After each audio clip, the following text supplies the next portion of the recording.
आज हम लोग बात करेंगे आपके क्वेश्चंस के बारे में जो आपने कंटिन्यूटी में आपको नहीं आए या जो आप लोगों ने हमसे पूछा हुआ है। उन सारे क्वेश्चंस को हम बारी बारी करके डिस्कस करते हैं सारी बातों को। देखिए उसमें से सबसे पहला क्वेश्चन आपके सामने जो था वो है कि discuss the continuity of f of x is equal to x minus box x। अगर आपको याद हो तो आपको 11th में पढ़ाया जाता है f of x equal to x minus box x। इसका नाम भी है, एक स्पेशल टाइप का फंक्शन है जिसका नाम होता है fractional part function. Fractional part function आपको थोड़ी जानकारी के लिए मैं बता दूं कि कैसे बनता है ग्राफ वगैरह इसका।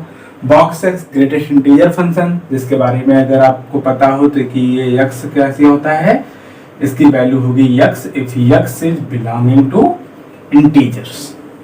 और अगर ये x दो इंटीजर के बीच में लाई करता है तो उसकी वैल्यू छोटा वाला इंटीजर। मीन्स जैसे आप बोलते हो बॉक्स ऑफ -5, बॉक्स ऑफ -5 अगर आप बोलोगे तो बोलोगे कि ये -5 क्या है, इंटीजर है। तो इंटीजर जब होता है तो सीधे वही वैल्यू आप बोलोगे हम -5। जब आप बोलोगे बॉक्स ऑफ 4 तो आप बोलोगे कितना, 4 रखिए, 4 भी इंटीजर है तो 4।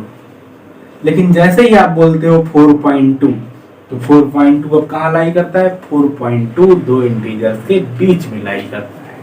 कौन कौन सी दो इंटीजर के बीच में लाई करता है, 4 और 5 के बीच में लाई करता है। तो छोटी वैल्यू कौन सी है, छोटी वैल्यू 4। अब बात करो कि जो है 3.9 किन दो इंटीजर्स के बीच में लाई करता है, 3 और 4 के बीच में। छोटी वैल्यू कौन सी है, छोटी वैल्यू आपकी 3 है। 3 इंट्रोड्यूस कर दीजिए। फिर आप बात कर लो कि आप बोलो कि -2.7 कौन कौन से दो इंटीजर्स के बीच में लाई करता है। तो आपका सीधा सा जवाब होता है कि -2.7 -3 और -2 के बीच में लाई करता है। -3 और -2 इसमें से छोटी वैल्यू कौन सी है, -3। ओके, ये बात होती है। इसी से बॉक्स फ्रैक्शनल पार्ट की डेफिनेशन बनाइए। जैसे मैंने बोल दिया, अगर आपको ग्राफ ड्रा करना है, ग्राफ ड्रा कर दीजिए। इधर मान लेते हैं हम 1। f ऑफ 0 कितना आएगा, 0 माइनस बॉक्स 0 की वैल्यू 0 तो आ जाएगा 0। f आप अगर बोलो 0.1 तो 0.1 मतलब x की जगह पर रखिए 0.1 माइनस बॉक्स x में 0.1 कितना आ जाएगा आपके पास, बॉक्स 0.1 की वैल्यू 0.1 लाई करता है 0 और 1 के बीच में, छोटी वैल्यू आपकी 0 तो ये हो जाएगा 0.1 माइनस 0.1। f ऑफ 1.8 ले रहा हूं तो x की जगह 1.8 माइनस बॉक्स ऑफ 1.8। अब कहाँ लाई करता है ये भैया, ये लाई करता है 1.8 के बॉक्स की वैल्यू 1 और 2 के बीच में। तो छोटी वैल्यू 1 तो 1.8 माइनस 1 आ जाएगा आपके सामने 0.8। इस तरीके से जब आप उसका ग्राफ ड्रा करते हैं तो आप देखते हैं कि अगर यहाँ मैं बोल दूं कि यहाँ है 1 2 ऐसे चल रहा है, 0 पे आपकी वैल्यू 0 है, ठीक। जैसे ही आप पहुंचे जो है 0.1 तो 0.1 पे 0.1 आगे बढ़ रहा है, 0.2 तो 0.2 पे 0.2 फिर आगे गया, 0.3 ऐसे 0.9 तक पूरा आगे गया। लेकिन जैसे ही हम पहुंचे 1 पे वैल्यू क्या हो जाती है, 1 माइनस बॉक्स 1 खुद ही 1 होगा, मतलब 1 माइनस 1 की वैल्यू 0। तो 1 पे वैल्यू सीधा यहाँ नहीं मिलती और यहाँ आ जाती है, 1 पे वैल्यू 0। फिर 1.1 पे 1.1 माइनस 1.1 बॉक्स में जो कि आएगा 1 तो आ जाएगा फिर 0.1। फिर ग्राफ यहाँ से स्टार्ट होना शुरू होगा और फिर यहाँ पहुँचते पहुँचते जैसे ही हम पहुँचेंगे 2 तो 2 माइनस बॉक्स 2 की वैल्यू 0। इस तरीके से फ्रैक्शनल पार्ट फंक्शन का ग्राफ होता है। ग्राफ देख के ही आप समझ सकते हो कि कैसा है फंक्शन। आपको पेन उठानी पड़ेगी ना, अंडरस्टैंडिंग से अगर डेवलप कीजिए तो आपको पेन उठानी पड़ेगी। अगर पेन उठानी पड़ेगी तो समझ लीजिए कि फंक्शन जो है डिसकंटिन्यूअस है। डिसकंटिन्यूअस कहाँ कहाँ है, डिसकंटिन्यूअस है ये सारे इंटीग्रल पॉइंट पे डिसकंटिन्यूअस है। ग्रेटेस्ट इंटीजर फंक्शन खुद भी सारे इंटीग्रल पॉइंट पे डिसकंटिन्यूअस होता है। अब इसको हम कैलकुलस की लैंग्वेज में कैसे बोलेंगे उसको देखिए। फ्रैक्शनल पार्ट फंक्शन, नाम याद रहेगा ना, नाम तो सुना ही होगा। फ्रैक्शनल पार्ट फंक्शन में आगे जो है इसकी कंटिन्यूटी की बात करते हैं। लेट कर लीजिए c belonging to R be any real number. दो ही बातें हैं। कौन कौन सी दो बातें हैं? दो बातें हैं सर, जब जो है सी इंटीजर हो, क्योंकि इंटीजर पे बॉक्स की वैल्यू थोड़ी सी डिफर करती है।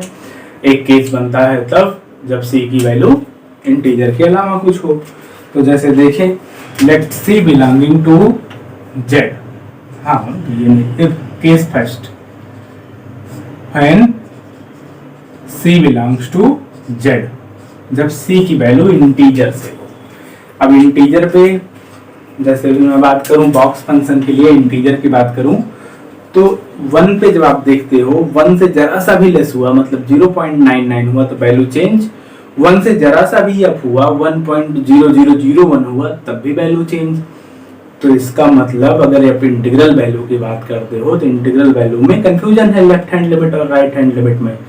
तो पक्का है कि डेफिनेशन में आपको क्या लगानी पड़ेगी, LHL और RHL। चलिए लगाते हैं, अप्लाई करते हैं। जब आप LHL अप्लाई करते हो तो क्या मिलता है, limit x tends to c minus f of x। तो कितना मिलेगा, limit h tends to 0 f of c minus h।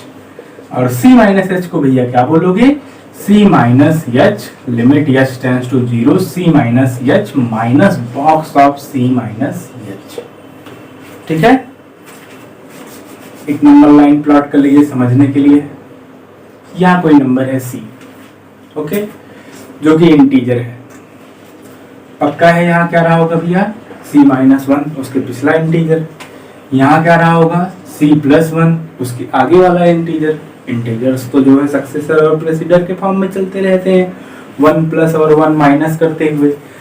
तो अब यहाँ देखिए जब आप करते हो c से जरा सा भी लेस तो कहाँ पहुंचे हुए, यहाँ पे कहीं पहुंचोगे। और c से थोड़ा सा भी कम हुआ तो अब ये जो बॉक्स की वैल्यू है किन दो चीजों के बीच में आ गई, एक है c माइनस 1 और दूसरा है c। छोटी वैल्यू कौन होगी, छोटी वैल्यू होगी c माइनस 1। तो इसकी जगह पर आप बॉक्स c माइनस h की जगह पर क्या लिख दोगे, बॉक्स हटा के c minus h, limit h tends to 0 c minus h minus c minus 1। Okay, अब यहाँ देखिए c से c कैंसिल आउट हो जाएगा और आपके सामने जो बचेगा result, limit h tends to 0 minus h plus 1। Value क्या आ जाएगी, h की जगह 0 रख दोगे plus 1। Okay, no problem. RHL की बात करिए, limit x tends to c plus f of x, limit h tends to 0 f of c plus h। रखिए वैल्यू x की जगह पर c प्लस h, तो c plus h minus box of c plus h। ठीक है, c plus h minus box of c plus h। c से जरा सा भी ज्यादा हुआ तो फंक्शन किन दो पॉइंट के बीच में आ जाएगा, एक है c, दूसरा है c प्लस 1। इसमें से छोटी वैल्यू कौन सी है आपकी, छोटी वैल्यू आप बोलोगे सीधे कि c है, तो c प्लस h की जगह पर आप लिख दो c।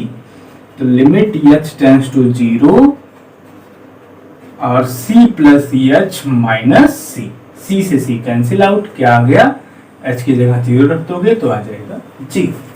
LHL और RHL आ गया अलग, इसलिए जो है लिमिट इंटीग्रल पॉइंट पर एग्जिस्ट नहीं करती। जब जब c इंटीजर होगा उसकी लिमिट ही नहीं एग्जिस्ट करेगी, कंटिन्यूटी की तो दूर की बात है। ठीक है, तो आप बोलोगे कैसे कि function is discontinuous for all integral values. सिर्फ इतने की बात करेगा तब भी आप बोल सकते हो बॉक्स x की, तब भी आप बोल सकते हो कि function is discontinuous for all integral values. आ गई बात समझ में कि आगे बढ़ते हैं।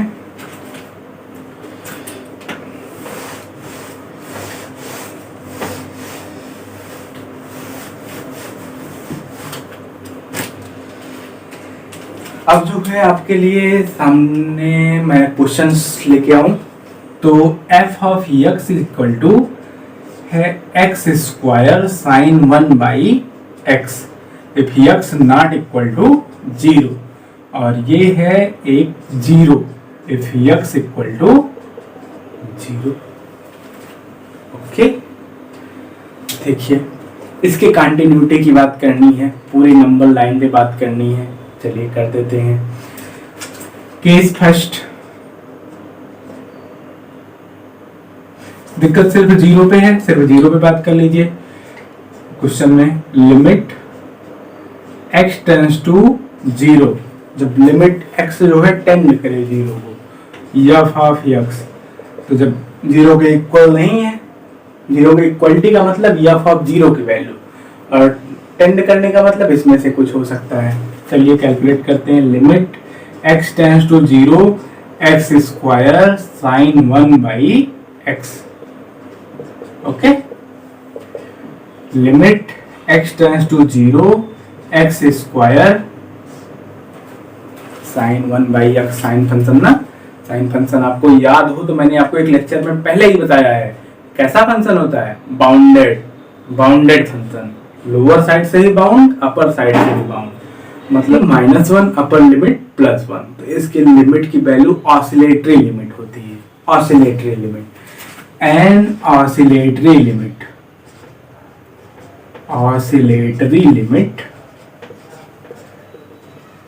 Between -1 and +1। -1 और +1 के बीच में कैसा लिमिट ऑसिलेट करेगी। तो अब आप x की जगह पर 0 रखोगे और इधर ऑसिलेटरी लिमिट है, सीधे आ जाएगी वैल्यू 0। और जब आप कैलकुलेट करोगे f ऑफ 0 तो वो गिवन ही है 0। तो चूंकि लिमिट की वैल्यू और जो है फंक्शन की वैल्यू सेम है, इसलिए फंक्शन कंटिन्यूअस है। ये बातें होती हैं इस तरीके की। इंटरवल्स में भी बातें होती हैं, आपको पुराने लेक्चर्स में बताया गया है। आप एक बार लेक्चर को और अच्छे से पढ़िए, एक बार में ना समझ में आए 2 बार पढ़िए, फिर हमसे क्वेश्चन पूछिए, सारे सवालों के जवाब आपको मिलेंगे।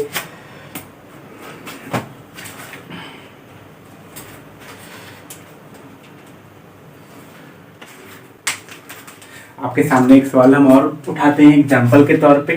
क्वेश्चन है आपका कि फंक्शन की डेफिनेशन दी गई है x square plus ax plus b जब x की वैल्यू 0 से 2 के बीच में हो, 3x प्लस 2 जब x की वैल्यू 2 से 4 के बीच में हो, और 2ax प्लस 5b जब x की वैल्यू 4 से 8 के बीच में हो। ठीक है, अलग अलग बातें। और साथ में आपको बताया गया है कि ये क्लोज्ड इंटरवल 0 to 8 में कैसा है, कंटिन्यूअस है। तो आपको बताना है कि a और b की वैल्यू कितनी होगी। ओके, सवाल समझ के a और b की वैल्यू बतानी है जब ये फंक्शन कंटिन्यूअस हो इस पूरे इंटरवल में। अब यहाँ पे हमको कंटिन्यूटी शो नहीं करनी है इस पूरे इंटरवल में ना, हमको a और b की वैल्यू निकालनी है। तो पहले से मान के चलते हैं कि कंटिन्यूअस है। 2 चीजें निकालनी है, एक है a और दूसरी है b। तो 2 बातें होनी चाहिए हमारे सामने, एक a की बात, एक b की बात। a की बात अगर करें तो हमारे लिए 2 इनफ है, 2 पे हम निकाल लेंगे। b की बात करना चाहें तो जो है 4 पे कैलकुलेट कर लें, बस। बाकी किसी का काम ही नहीं है, बहुत ज्यादा केस वगैरह का झंझट नहीं है, कोई और काम नहीं है। सिर्फ आपको a b निकालना है, कंटिन्यूटी दी गई है, कंटिन्यूटी प्रूव नहीं करनी है।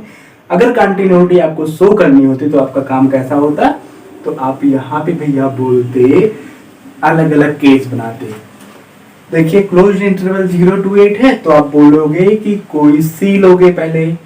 c अगर जब 0 के बराबर हो, केस फर्स्ट, 0 पे उसको राइट कंटिन्यूअस होना चाहिए, 0 पे राइट कंटिन्यूअस होना चाहिए, और 8 पे लेफ्ट कंटिन्यूअस होना चाहिए। फिर आप 0 से 2 के बीच में चेक करोगे, कंटिन्यूअस होना चाहिए। 2 पे चेक करोगे, वहां भी कंटिन्यूअस होना चाहिए। फिर 4 पे चेक करोगे, वहां भी कंटिन्यूअस होना चाहिए। फिर 4 से 8 के बीच में चेक करोगे। इस तरह से तमाम केसेस बन जाते हैं, लेकिन यहाँ तो है अलग ही बात। आइए शुरू करते हैं। एट एक्स इक्वल टू 2, ठीक, हम 2 की बात कर लेते हैं। At x equal to 2, f of x is equal to कितना है, नहीं पता। 2 के लेफ्ट और राइट में डेफिनेशन में चेंजिंग्स आ रही हैं। टू के लेफ्ट और राइट में डेफिनेशन चेंज हो रही है। तो टू के लेफ्ट और राइट में अगर डेफिनेशन चेंज हो रही है तो LHL और RHL लगाना पड़ेगा। बिल्कुल लगाइए। LHL limit x tends to 2 minus f of x is equal to limit x tends to h tends to 0 और यहाँ पे कर लोगे x की जगह पर 2 माइनस x रखिए। 2 minus h whole square plus a into 2 minus h plus b। Value आपकी कितनी आ जाएगी? वैल्यू आपकी भैया आ जाएगी h टेंस टू 0 कर दीजिए 4 प्लस 2a प्लस b, मतलब आपके सामने है 2a plus b plus 4। Left hand limit. Right hand limit निकालने की कोई जरूरत नहीं है, 2 पे कंटिन्यूअस है, जब पूरे इंटरवल में कंटिन्यूअस है तो बीच के सारे पॉइंट पर कंटिन्यूअस है। फंक्शन की वैल्यू निकाल लीजिए। f ऑफ 2 आपका कितना आएगा? इक्वलिटी पे ये डेफिनेशन है, x की जगह पर 2 रख दीजिए। 3 इंटू 2 प्लस 2, 3 2 जा 6 प्लस 2 कितना हो गया? 8। f ऑफ 2 की वैल्यू आपके सामने है 8। अब इससे दोनों को बराबर कर दीजिए, कितना आ गया 10। Since f of x is continuous at 2, x equal to 2, therefore जो लिमिट की वैल्यू है 2a plus b plus 4 is equal to 8। 4 को उधर भेज दीजिए, 2a plus b equal to 4। एक इक्वेशन आपके सामने ये है, मैं यहाँ बगल में लिख दे रहा हूँ इसको मिटा के, 2a plus b equal to 4। ठीक, कंटिन्यूटी दिखानी होती तो काम ज्यादा था, a और b की वैल्यू फाइंड करनी है, बहुत ज्यादा काम नहीं। कॉपी पेन उठा लीजिए, एकदम नोट कर, आराम से सब समझ में आता चला जाएगा, कोई समस्या नहीं है। सब चंगा सी, मोदी जी बोलते हैं ना, सब चंगा सी। देखिए एट x इक्वल टू 4 एक और रिलेशन डेवलप कीजिए a और b में। x इक्वल टू 4 पे अगर आप देखो तो यहाँ भी 4 पे भी डेफिनेशन में चेंज है, तो 4 पे आप पहले f ऑफ 4 निकाल लो। इक्वलिटी पे 4 की ये डेफिनेशन है, तो 3 इंटू 4 प्लस 2, 4 3 जा 12 प्लस 2 14। चाहे RHL निकाल लो चाहे LHL निकाल लो। LHL निकालने से कोई फायदा नहीं क्योंकि वहां से a और b नहीं मिलने वाला है। RHL से फायदा है क्योंकि RHL में a और b दोनोल इंक्लूड है। फायदे को देखते हुए कोई भी एक काम कर देगा हमारा। कंटिन्यूअस तो है ही, ये तो पहले से पता है। तो RHL equal to limit x tends to 4 plus f of x, limit h को 0 बनाइए और x की जगह कर दीजिए 4 प्लस h, जहां जहां x है वहां वहां 4 प्लस h करिए। लिमिट h टेंस टू 0 कितना 2a into 4 plus h plus 5b, रख दीजिए h की जगह पर 0 तो आ जाएगा 8a प्लस 5b। बिल्कुल 8a प्लस 5b कंटिन्यूअस है, इसलिए 8a प्लस 5b किसके बराबर रखोगे आप? 14 के बराबर। दोनों इक्वेशंस को सॉल्व कर दीजिए, 8a plus 5b equal to 14। इसे ऊपर वाले में 5 से मल्टीप्लाई कर दीजिए, 10a plus 5b equal to 20। Subtract कर दीजिए, 5b cancel out, 8a minus 10a minus 2a, 14 minus 20 minus 6, a की वैल्यू आ जाएगी आपके सामने प्लस 3। ये बात रही ना। a की वैल्यू कहीं रख दीजिए, तो 2 3 जा 6, 6 प्लस b इक्वल टू 4, तो b की वैल्यू आपको मिल जाएगी माइनस 8। b की वैल्यू सिंपल सा निकल जाता है। तो क्वेश्चंस में कई बार कंफ्यूजन ऐसे भी हो जाती है कि, और क्वेश्चंस देखिए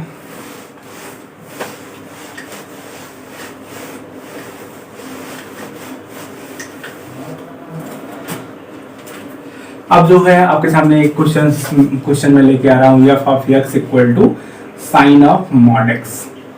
जब इस टाइप के क्वेश्चन आ जाए तब भी आप कुछ नहीं करोगे, सीधा सीधा बोलोगे, अलग अलग डिफाइन कर लोगे। f of x equal to अगर ये दिया है तो g ऑफ x मान लोगे कि है साइन x ना, और h of x equal to है मॉड x।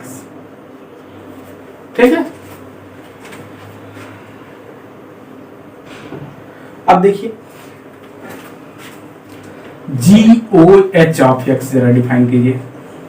तो g of h of x और एच ऑफ एक्स आपका है मॉड एक्स, तो जी ऑफ मॉड एक्स। और जी की डेफिनेशन क्या कहती है कि जी के अंदर जो भी रहता है उस पे साइन लग जाता है, जी of x equal to sine x. अगर जी के अंदर है मॉड एक्स तो मॉड पे साइन लग जाएगा, साइन ऑफ मॉड एक्स आ जाएगा ना एफ ऑफ एक्स। मतलब जी ओ एच ऑफ एक्स क्या है, एफ ऑफ एक्स। और आपने थ्योरम पढ़ रखा है कि modulus function everywhere continuous, sine function everywhere continuous, इसलिए जो है दोनों का composition sine of mod x is everywhere continuous. Since modulus function and sine function and sine function both are continuous everywhere,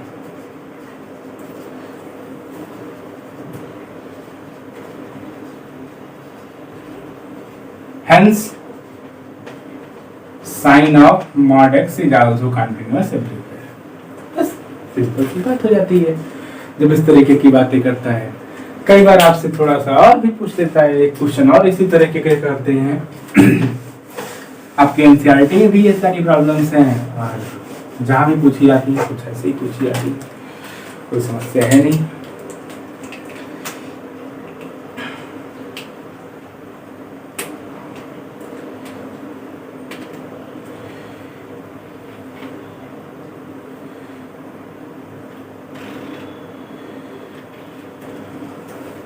F of x equal to mod of cos x, ये आपका function हो गया। F of x equal to mod of cos x. मैंने बोल दिया कि चलिए भाई इस पे कंटिन्यूटी के बारे में आप कुछ बताइए, क्या है, कैसे है, कंटिन्यूस है, नहीं है, कहाँ नहीं है, कहाँ है, ये सारी बातें आपसे बोल दिए गए ना। अब ऐसे कर लो कि आप जो है एक फंक्शन जी डिफाइन कर लो जो कि कितना है कॉस एक्स, एक फंक्शन एच डिफाइन कर लो जो कि कितना है मॉड एक्स। कोई समस्या नहीं, लेट कर लीजिए। अब देखिए अब की बार जो है हमने जिस हिसाब से माना है h o g of x ले लीजिए, h of g of x. H o g का मतलब h of g of x, और जी ऑफ एक्स भी है कितना है, एच बाहर रहने दीजिए, जी ऑफ एक्स की जगह पर रख दीजिए cos x. Cos x H का काम क्या है, एच का काम है कि वो जो एक्स रहता है उस पर मॉड लगा देता है। मतलब एक्स के प्लेस पर कुछ भी हो, एक्स के प्लेस पर हो मैंगो तो मॉड ऑफ मैंगो, एच की डेफिनेशन के अकॉर्डिंग। अब एच ऑफ कॉस एक्स है तो मॉड ऑफ कॉस एक्स, ठीक। फिर वही पुराना अपना गाना शुरू करिए, क्या, cos function is always continuous, mod function is always continuous, so there composition h o g of x equal to mod x is always continuous. और यही है आपका f of x, hence f of x is continuous everywhere. आई बात समझ, कोई समस्या मेरे ख्याल से तो नहीं होनी चाहिए और होगी भी नहीं। आप क्वेश्चंस पे अप्लाई करिए, हम और क्वेश्चंस आपको करके दिखाते हैं। जैसे देखिए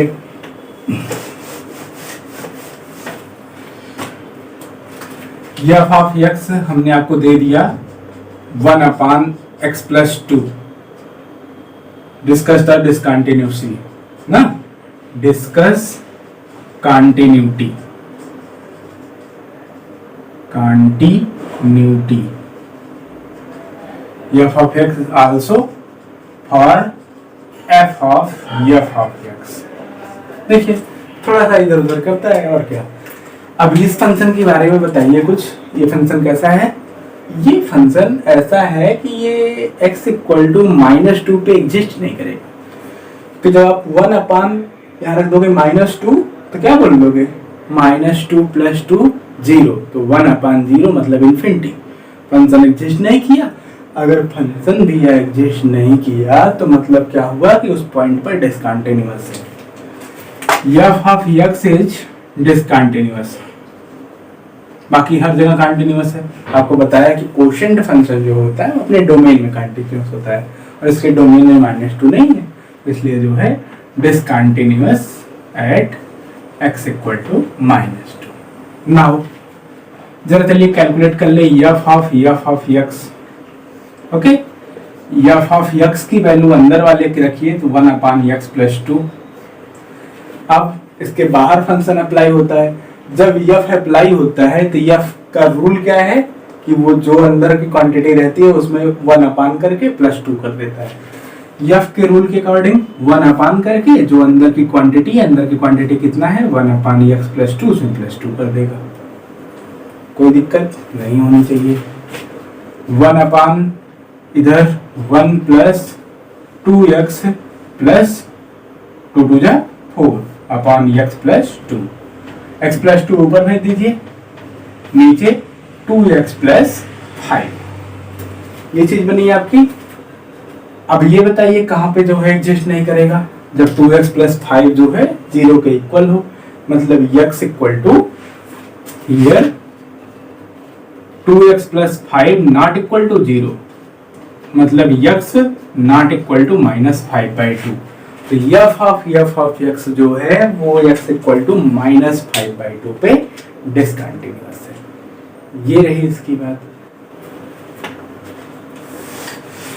हो गया, नोट करते रहा करिए, काम आएगा आपके। f of x = mod x - mod x + 1। ये भी मॉडुलस फंक्शन, दोनों मॉडुलस फंक्शन है।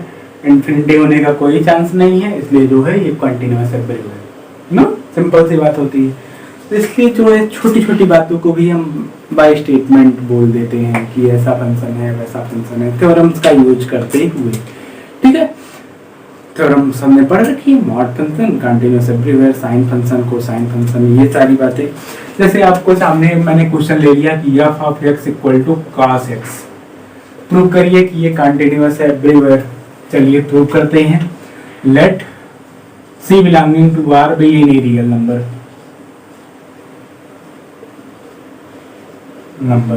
ओके, तो limit x tends to c plus f of x is equal to कितना आ जाएगा, limit h tends to 0 f of c plus h कितना आ जाएगा, लिमिट h टेंड्स टू 0 या ये एक्सपेंड कर दीजिए, cos c प्लस h आएगा, इसको एक्सपेंड कर दीजिए, limit h tends to 0 cos h minus sin c sin h। ये बात हो जाएगी। h की जगह 0 रखिए, cos h मतलब cos 0 की वैल्यू होती है 1, sin h sin 0 की वैल्यू 0, तो दूसरा टर्म पूरा खत्म और आ जाएगा cos c × cos 0 मतलब 1, आपको मिलेगा cos c। इसी तरह से आप RHS भी निकालोगे, वो भी आपको मिलेगा cos c। तो फिर फंक्शन की वैल्यू c पे निकालोगे तो वो cos c है ही।